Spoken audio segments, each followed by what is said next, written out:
announcement. Sa ngalan ng F4. Si Yoon Ji-hoo.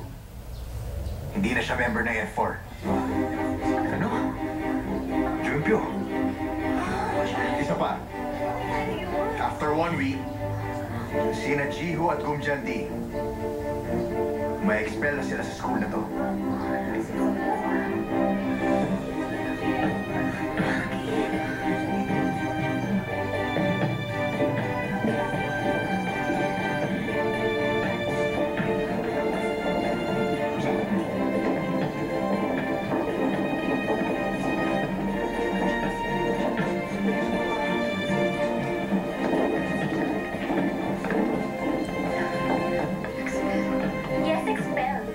Do you understand?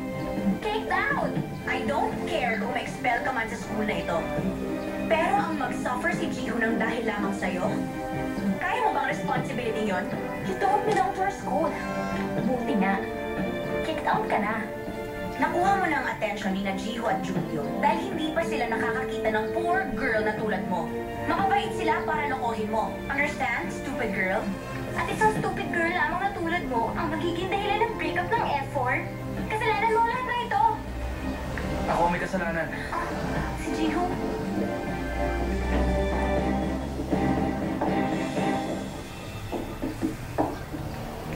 Ano gusto niyo gawin ko? Ji-hoo! Mag-isip-isip ka naman, Ji-hoo. Hindi ba't dapat kayo ang mag-isip? Stupid girl lang sabi niyo. Kayong tatlo, mas stupid pa kay Jandy. Ji-hoo naman! Kung ganyan ang gagawin mo, my God, paano ka naman namin i-defend? Hindi ako humihingi ng tulong sa inyo. You'll pay for this, Ji-hoo!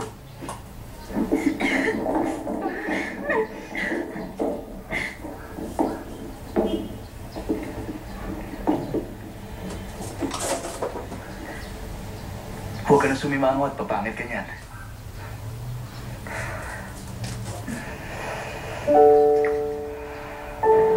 Magkasama na tayo sa problemang ito.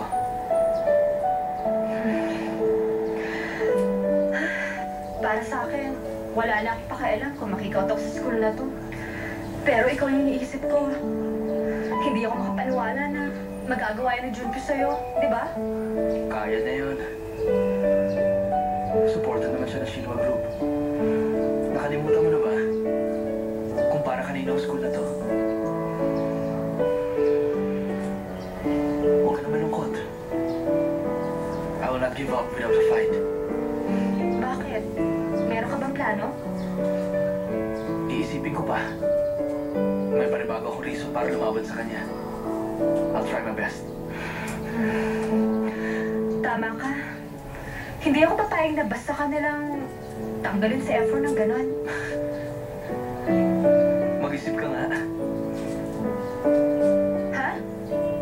Wala akong pakialam sa F4.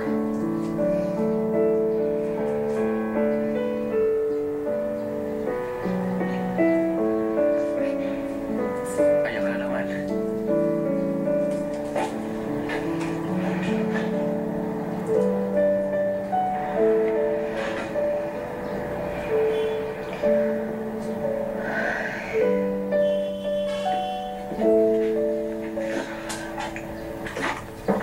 Nandito na po ako. Kamusta ka na, Jandy? Ano pong meron dito? Late ka na! Saan ka ba nagaling? Ang dami-dami trabaho dito. Papalit ka nga ng damit mo.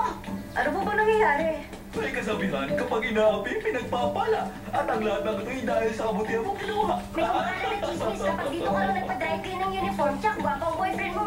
Ano? Tingnan mo! Mga uniform ng hanip kong girls' school. Kahit yung school sa kabila ng Honey River, dito na nagpapadry clean. Maganda ang business kayo. Isipin mo, may lamang ito nangyari sa ating laundry business. Narinig ko rin na kayong dalawa ni Yoon Ji-hoo ang nagde-date ngayon at hindi na si Junpyo. Ano? Saan mo naman narinig yan? Sa mga babae na dala ng mga uniform nila. Ay, wala akong pakialam kung Ji-hoo man o Junpyo. Okay lang. lang yon. Walang problema kahit sino man sa kanila. Dahil simula na pumasok ko sa Shinwa High, para natupad na mga panaginip ko.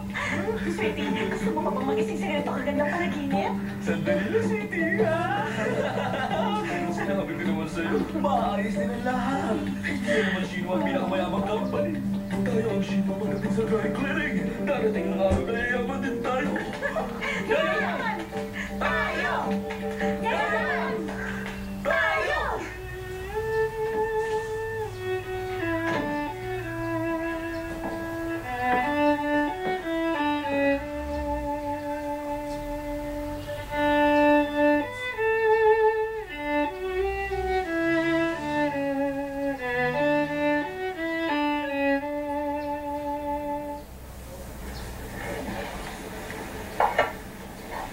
Bakit? Sinubukan kong unawain ka. There are many times. Hindi ko matake ang mga ginagawa ni Jumpio. Pero hindi ko akalain na mag-uusap tayo ng ganito. Sabihin mo na gusto mo sabihin. Bakit mo ginawa yun? Dahil gusto ko. Anong problema? May gusto si Jumpio kay Jandy. Alam ko yon. Yun, Jiho! Kung may kapatid ako at binaliwala mo pagkatapos ng date nyo, hindi pa ako magagalit ng ganito. Wala kang kapatid na babae. Hindi ako nagbibiro. Ang hindi ko matanggap, inaagawan mo ng girlfriend ng kaibigan natin. Naaawa rin ako kay Jubio. Pero Pero ano? hindi ako papayag na ipa-expel na si Jandy. Ngayon, anong gagawin mo? Gagawin ko lahat. I'm warning you. Wala kang magiging kasama sa ginagawa mo. Kaya huwag kang magtataka.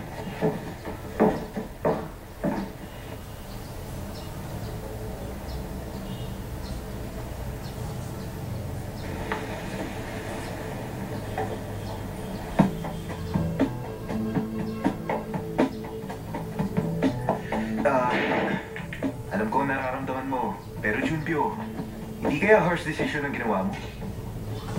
Harsh? Kung pinatay ko silang dalawa, yun ang sinasabi mong harsh.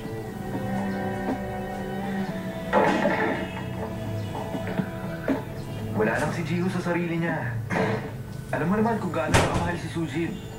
Isipin mo naman, sinundan niya sa Paris. Pero ikakasal na pala siya. Sino sa palagay mo hindi masisiraan ng isip? Alam ko. Alam kong wala namang gusto si Jiho kay Jandy. Ginagamit lang niya si Jandy para kalimutan si Sujin. Hindi ko siya mapapatawad. Okay?